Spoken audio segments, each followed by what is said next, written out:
bantuan dari teman-teman semuanya, dari para orang baik, dari masyarakat Indonesia.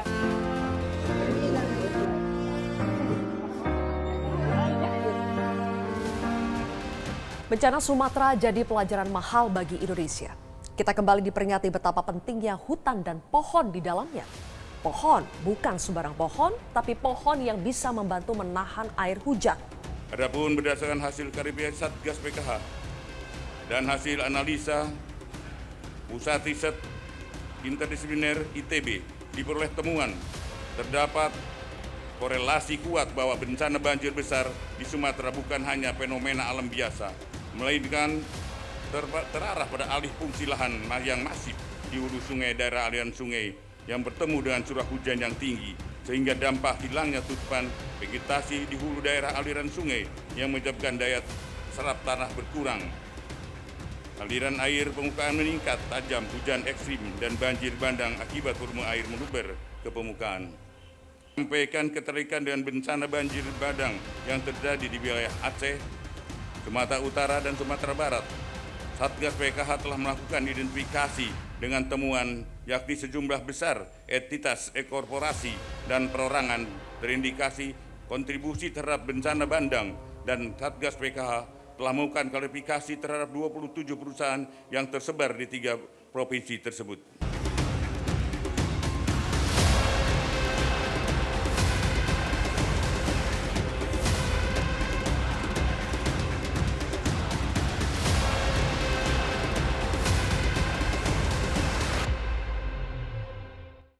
Bencana Sumatera juga menyalakan semangat gotong royong rakyat Indonesia dan membuktikan solidaritas rakyat bukan omon-omon belaka. Tidak mau hanya bergantung pada negara, rakyat berbondong-bondong menggalang dana.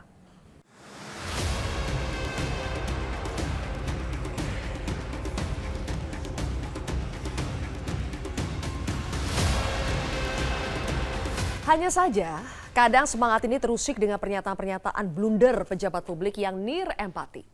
Entah sudah menjadi tabiat atau kepanikan, ada saja komentar-komentar tidak perlu, tidak etis, dan tidak tepat waktu. Tidak hanya soal bencana Sumatera, tak terhitung lagi berapa banyak statement dan kelakuan pejabat publik yang menyakiti. Sebegitu sulitkah menahan diri untuk tidak melukai rakyat sendiri?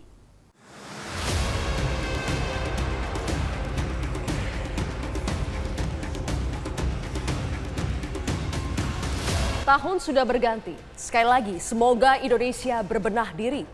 Asa itu masih ada asal kita berhenti menunda. Jangan tunggu sampai kita berada di titik terendah. Indonesia harus bangkit bersama.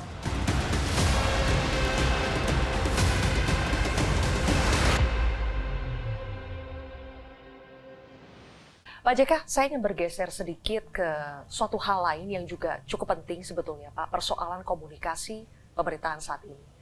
Pak JK, di awal-awal penanganan bencana ini, mungkin Pak JK juga menyimak bahwa ada beberapa pernyataan yang dianggap blunder oleh pejabat kita dan akhirnya menyakiti hati masyarakat. Menurut Pak JK, apa ya yang menyebabkan blunder-blunder komunikasi seperti itu? Sebagai pemimpin, artinya mereka kan, teman-teman itu kan pemimpin semua, pemimpin di bidangnya.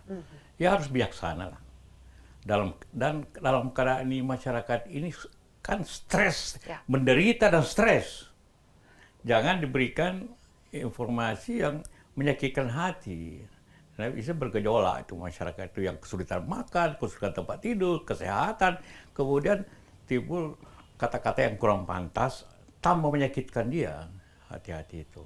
Jadi ya kepada pejabat, saya kira Presiden Prabowo wise untuk memberikan kata-kata yang bagus, seruan yang bagus, mengunjungi masyarakat.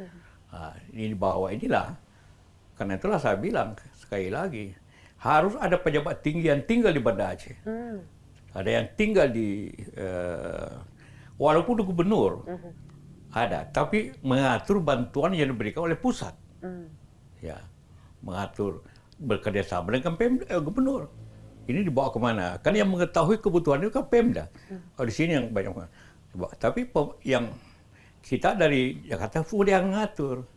Menurut Pak JK, butuh tidak sih sebetulnya kita, karena ini ada persoalan komunikasi juga Pak JK, apakah kita butuh seorang juru bicara kebencanaan atau apalah itu istilahnya untuk bisa menjembatani komunikasi antara rakyat dengan pemerintah? Ya kadang-kadang karena ini peristiwanya di 3 tempat provinsi. Ya bisa terjadi, tapi justru juru bicara pemerintah kan ada. Tidak perlu ada khusus ini. Dan itu juga belum tentu informasi dari bawah diketahui. Karena itu perlunya tingkat menteri kalau begini yang berada di daerah untuk mengatur masalah, mengatur hubungan pusat dengan daerah seperti itu. Karena kebijakannya masalah yang paling tahu Pemda, tapi kita bantu dari luar. Maka harus ada di sana. Ya setidak-tidaknya ketua BNPB, PBD yang berada di situ. Karena tanggung jawab secara undang-undang di tangan dia. Dulu secara undang-undang wakil presiden, dan saya ambil alih seperti itu. Oke. Pak JK, satu hal lagi ya soal komunikasi juga. Kita tahu sekarang ini era media sosial kencang sekali, Pak. Kadang-kadang kalau pejabat, petinggi ke suatu daerah, kalau tidak foto-foto, mungkin mereka takut dilihat tidak bekerja. Tapi kalau foto-foto juga, sampai akhirnya Presiden menyinggung kemarin di sidang Kabinet Paripurna. Kok seperti ada yang menjadikan ini sebagai objek wisata bencana? Baiknya menurut Pak JK itu seperti apa ya pejabat-pejabat kita? Saya sependapat dengan Bapak Presiden. Bahwa memang jangan jadikan bencana itu menjadi apa istilahnya kalau di media tempat menjadi berita gitu kan. Cari panggung gitu. Iya, jangan hanya ingin foto kemudian bisa viral. Ya, itu betul-betul realnya apa yang dapat membantu masyarakat. Ya.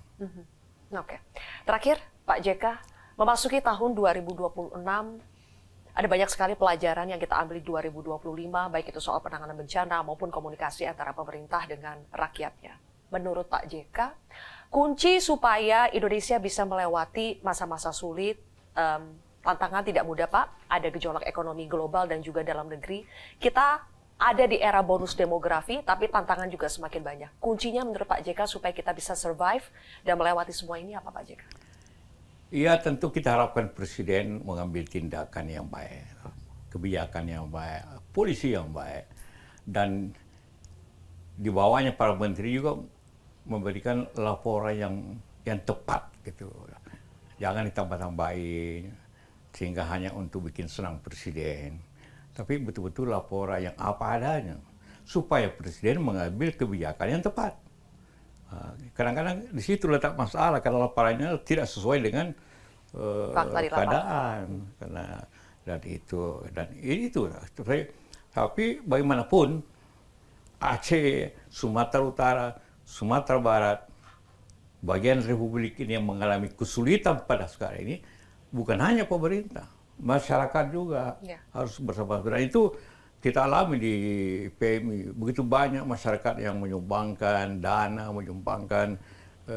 Dan itu selama mereka percaya bahwa apa yang disumbangkan itu akan tersalurkan dan dipakai masyarakat yang baik. Masyarakat itu yang membantu. Pengalaman kita semua.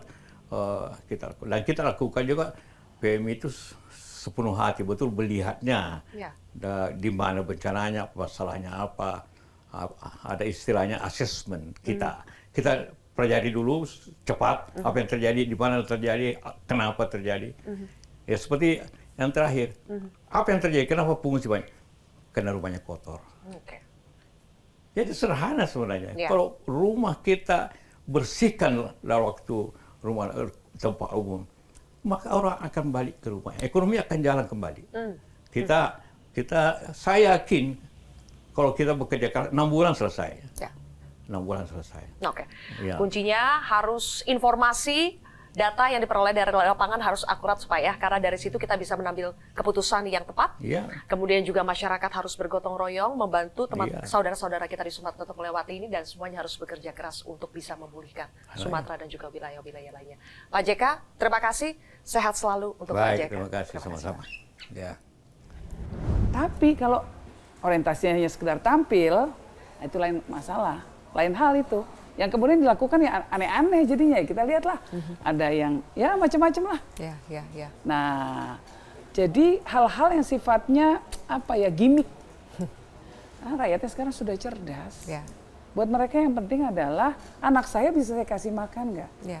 Keluarga saya bisa saya cari nggak jenazahnya? Saya nggak punya alat berat untuk melakukan evakuasi. Saya nggak bisa ngangkut gelondongan-gelondongan besar ini. Yang punya alatnya itu negara. Ya.